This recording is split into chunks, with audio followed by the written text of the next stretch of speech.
Because I believed that I can be a leading man.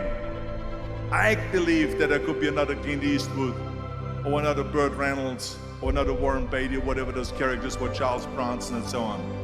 I believed that I could be those people. I said, there's enough room on that ladder that I can fit up there. And I looked back again and learned from what I learned in sports. In my case, in bodybuilding. It's all about the hard work that you put in. I said to myself, in bodybuilding, I worked out 5-6 hours a day. I'm going to do the same thing now for acting. So whenever someone said to me, it can't be done, I heard it can be done. When they said no, I heard yes. And when they said it's impossible, I heard it is possible. Because I am a strong believer.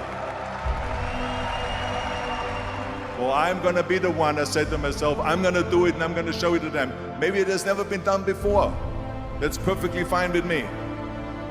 But I'm going to do it. And I did not listen to the naysayers. So people always ask me, when they saw me in the gym in the pumping iron days, they say, why is it that you're working out so hard? 5 hours a day, 6 hours a day, and you have always a smile on your face. The others are working out just as hard as you do, and they look sour in the face. Why is that? And I told people all the time, I said, because to me, I'm shooting for a goal. In front of me is the Mr. Universe title. So every rep that I do gets me closer to accomplishing that goal, to make this goal, this vision turn into reality. Every single set that I do, every repetition, every weight that I lift will get me a step closer to turn this goal into reality. So I couldn't wait to do another 500-pound squat. I couldn't wait to do another 500-pound bench press. I couldn't wait to do another 2,000 reps of sit-ups. I couldn't wait for the next exercise, for the next half hour of posing and all the kind of things that you have to do to be a champion.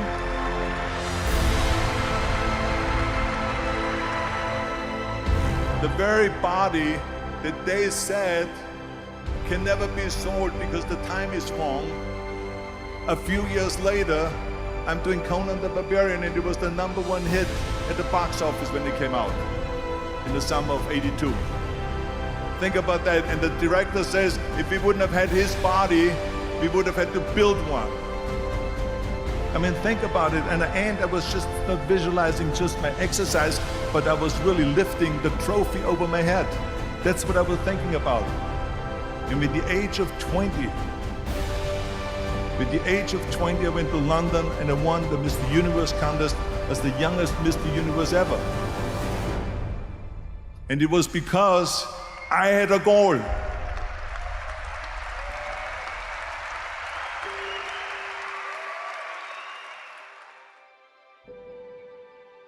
Because I believed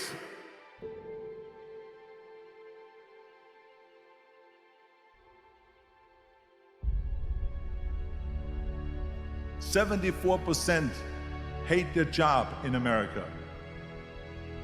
Now, there's not much different when you come to Europe. The majority of people don't like what they're doing because they're really not doing it because they didn't have a goal and they followed this goal. They just aimlessly drift around, and then all of a sudden there's a job opening, so they get that job because you have to work. But then when you work, it's a chore. It's work. It's not fun. So if you think about only 1/4 of the people really enjoy what they're doing in life, that is unbelievable if you think about it. So I felt so blessed that I knew what I was doing. It's like a medical student that studies and knows he wants to become a doctor. You know where to go. So I knew where to go. You see, if you don't have a vision of where you go, and if you don't have a goal where you go, you drift around and you never end up anywhere. It's like you can have the best ship in the world, you can have the best airplane in the world. If the pilot or the captain doesn't know where to go, it would just drift around. It would not end up anywhere, or most likely in the wrong place. And I didn't really like Austria when I grew up. I couldn't wait to get out of there. I couldn't see myself becoming a farmer. or a worker in a factory or anything like that. Even though my parents wanted me to stay there and have a normal life. But that was their vision, not mine. My vision was totally different. I felt that I was born for something special, for something unique, for something big. Do you know how great it felt that I knew where I was going? Imagine the majority of people don't know where they're going. I knew where I was going. So it was just a question of how do you do it? I asked a studio executive, I say, I want to get into movies. I want to be a leading man. He started laughing. So they all say it's impossible. I said, why is it impossible? He says, because look at how big you are. You weigh 250 pounds. And then they told me, he says, and your accent, even if you reduce all your body weight and everything and have a normal body, your accent. He says, no one in Hollywood ever has become a leading man that had an accent. Doesn't happen. They said, no, you see, it's impossible. And plus your name who can pronounce Schwarzenegger or something like that. No one can pronounce that, so forget about it, Arnold. This is the kind of thing that I heard. It's all about the hard work that you put in. I said to myself, in bodybuilding, I worked out 5-6 hours a day. I'm going to do the same thing now for acting.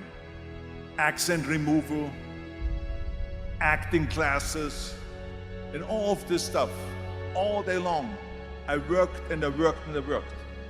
And then all of a sudden, I was asked by Dino De Laurentiis in the Universal Studio, biggest studio, to star in Conan the Barbarian. And after I did Conan the Barbarian, the director at the press conference said to the press, if we wouldn't have had Arnold, we would have had to build one. So all of a sudden, my body became an asset, not a liability.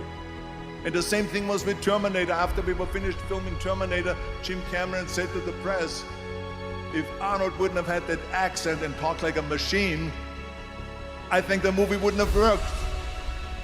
So think about that. The body and the accent that they attacked was an asset.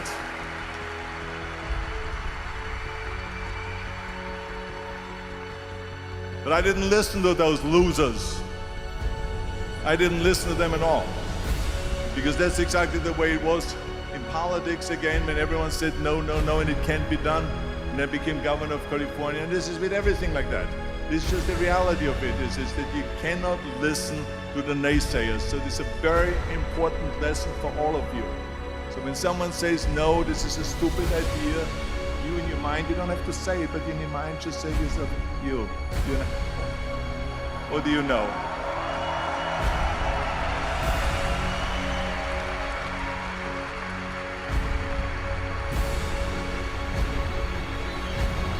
If I would have listened to the naysayers, from bodybuilding to show business to politics, I would not be standing here today, talking to you.